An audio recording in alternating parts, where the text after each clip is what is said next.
हर बार की तरह इस बार भी राजा विक्रमादित्य ने बेताल को अपने कंधे पर लादा और आगे बढ़ने लगे। सफर लंबा था, इसलिए बेताल ने राजा को फिर से एक नई कहानी सुनाई। बेताल कहता है, यह कहानी है विधवा भागवती और उसकी बेटी धनवंती की। भागवती के विधवा होने के बाद उसके पति के रिश्तेदार उसका सारा धन लेकर भागवती और उसकी बेटी को घर से निकाल देते हैं। इसके बाद दोनों माँ बेटी दूसरे नगर के लिए निकल पड़ती है।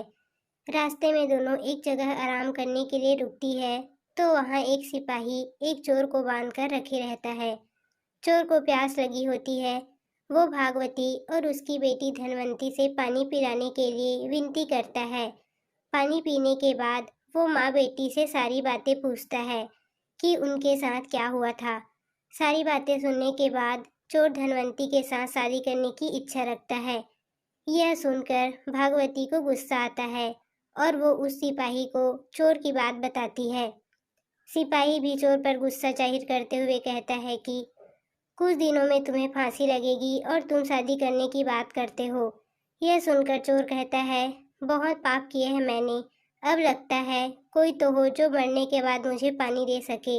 मेरा कोई बच्चा नहीं है, मैं चैन से मर भी नहीं सकता, भूत बनकर भटकूंगा मैं। यह सब सुनने के बाद सिपाही वहां चोर को बांधकर आराम करने चला गया। सिपाही के जाने के बाद चोर भागवती और उसकी बेटी धनवंती को अपने छिपाए धन के बारे में बताने लगा। उसने कहा, अगर आप अपनी बेटी धनवंती की शादी मेरे साथ कर देंगी तो मैं आपको अपने छिपाए धन के बारे में बता दूंगा। मेरे मरने के बाद आप दोनों उस धन के साथ अपनी पूरी जिंदगी आराम से बिता सकेंगी। उसकी बात सुनकर दोनों सोच में पड़ गई। धनवंती की माँ भागवती ने चोर से पूछा, तुम यह क्यों करना चाहते हो? तो चोर ने कहा, शादी के बाद मेरा जो बच्चा होगा वो मेरे मरने के बाद पिंडदान करेगा, जिससे मुझे मुक्ति मिल जाएगी और मैं भूत नहीं बनूंगा। ये सब सुनने के बाद भागवती अपनी बेटी की शादी चोर से कराने के लिए तैयार हो जाती है। दोनों की शादी होती है और जल्द ही दोनों को एक बच्चा भी होता है। कुछ दिनों बाद चोर को फांसी लगा दी जाती है। भागवती और धनवंती काफी दुखी होते हैं। कुछ दिनों बाद भागवती को चोर की बात याद आती है कि एक गुफा में मूर्ति के सामने की जमीन के नीचे उसने खजाना छिपा कर रखा था। दोनों माँ बेटी वहां जाकर देखते हैं और जमीन खोदने लगते हैं। फिर उन्हें वहां सोना चांदी और पैसे मिलते हैं। धनवंती फिर भी दुखी रहती है और कहती है, अगर पैसे नहीं मिलते लेकिन वो जिंदा रहते तो मुझे सब कुछ मिल जाता। भागवती बेटी को समझाते हुए बोलती है कि अगर पैसा है तो सारी खुशी मिल जाएगी। उसके बाद दोनों माँ बेटी एक नए शहर जाकर खुशी खुशी अपनी जिंदगी बिताने लगते हैं। कुछ समय बाद भागवती की सहेलियां धनवंती की शादी कराने को लेकर पूछने लगती है। भागवती कहती है, मुझे अपनी बेटी की शादी तो करवानी है, लेकिन लड़का ऐसा होना चाहिए जो घर जमाई बनकर रहे।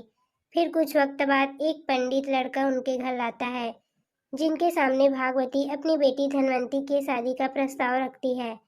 उनका बड़ा घर और पैसे देखकर वो लड़का लालच में आकर शादी के लिए हाँ कर देता है। वो कुछ वक्त तक उनके साथ रहता है और उनका भरोसा जीतने के बाद एक रात घर के सारे गहने और पैसे लेकर भाग गया। इस दुख में धनवंती की माँ भागवती की मौत हो गई और धनवंती गरीब और अकेली हो गई। उसके बाद वो उस शहर से अपने बच्चे के साथ दूसरे शहर निकल पड़ी। समय बीतता गया और धनवंती किसी तरह अपना गुजारा करने लगी। धीरे धीरे धनवंती का बच्चा बड़ा होने लगा।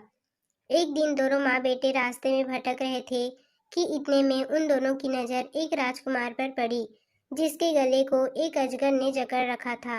धनवंती के बेटे ने उस अजगर को काफी मुश्किलों के बाद राजकुमार के गले से निकाला, लेकिन अफसोस तब तक राजकुमार की मौत हो गई थी।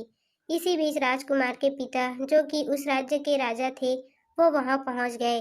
बेटी की मौत से वो काफी दुखी हुए, लेकिन धनवंती के बेटे के साहस को देखते हुए राजा ने धनवंती के बेटे को गोद लेने का फैसला किया।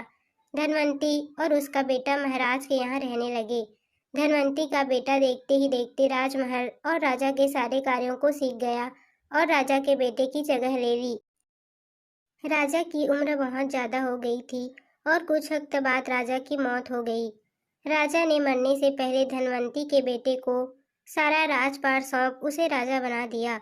उसके बाद धनवंती ने अपने बेटे से कहा कि पिता की मौत के बाद बेटे को पिता की आत्मा की शांति के लिए श्राद्ध और पिंडदान करना होता है। यह बात सुन उसका बेटा अपनी माँ धनवंती के साथ पिंडदान करने निकल पड़ा। जब वो नदी के किनारे पहुंचा तो उसे 3 हाथ दिखाई दिए। इतनी कहानी सुनाने के बाद बेताल रुक गया और हर बार की तरह इस बार भी उसने राजा विक्रमादित्य से सवाल पूछा। बताओ राजन, उस लड़के का पिता कौन है? धनवंती का बेटा किस हाथ में पिंड देगा?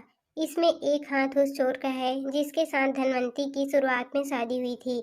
दूसरा हाथ उस आदमी का है जिसने धन की लालच में धनवंती से विवाह किया था।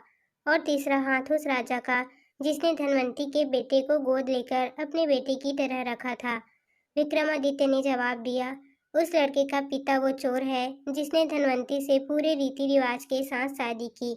दूसरे व्यक्ति ने लालच में धनवंती से शादी की थी और राजा ने बस अपना काम किया था।